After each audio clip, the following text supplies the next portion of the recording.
ہودیوں سے القدس چھوڑ دے وہ تیار ہو رہا ہے سید علی کا لشکر ہم سب نماز ایک دن ہے پاؤں میں جا پڑھیں گے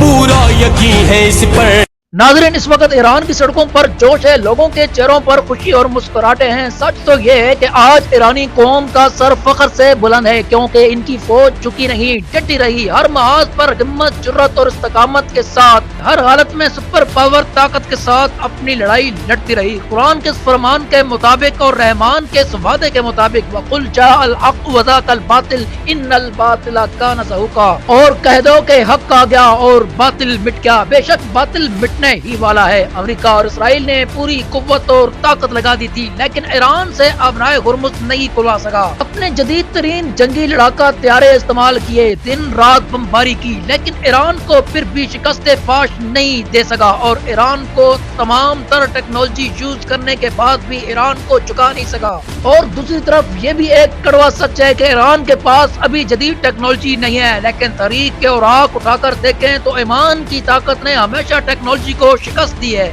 ناظرین یاد رہے کہ امریکہ نے ایران پر کس جواز کو ذریعہ بنا کر حملے کیے تھے آپ کو بتاتے چلیں کہ امریکہ نے اس وقت ایران سے کہا تھا کہ آپ نیوکلیئر پروگرام کو روک دیں یورینیم فزودگی بند کر دیں یعنی سیدھا امریکہ کا مطلب یہ تھا کہ آپ تمام تر نیوکلیئر پلانٹ کو بند کر دیں اور اپنی میزائل ٹیکنالوجی کو ختم کر دیں اور نہتے ہو جائیں ایران پر امریکہ نے آخری حد تک دباؤ ڈالا آپ کو یاد ہوگا کہ دنیا کا سب سے بڑا اور جدید ترین جنگی بیڑا ابراہم لنکن ایران کے سیل پر امریکہ نے لا کر کھڑا کر دیا لیکن سلوٹ ہے ایران کو کہ ایران اتنا بڑا دباؤ بھی برداشت کر گیا پہلے 10 دن کی مہلت دی ٹرمپ نے پھر 48 گھنٹوں کی پھر ایک ایسا وقت بھی آیا کہ ایران کو الٹیمیٹم دے دیا گیا 24 گھنٹوں کا در حقیقت امریکہ کی ایک خوفناک پلاننگ سازش اور منصوبہ بندی تھی ایران کو چکانے کے لیے اور ایران سے اپنے من مانے مطالبات منوانے کے لیے لیکن آخری 1 گھنٹے میں بھی ایران جھکا نہیں ایران اپنے مطالبات پر سیسا پلائی دیوار کی طرح ڈٹا رہا کھڑا رہا ایک مرد مجاہد اور مرد کلندر کی طرح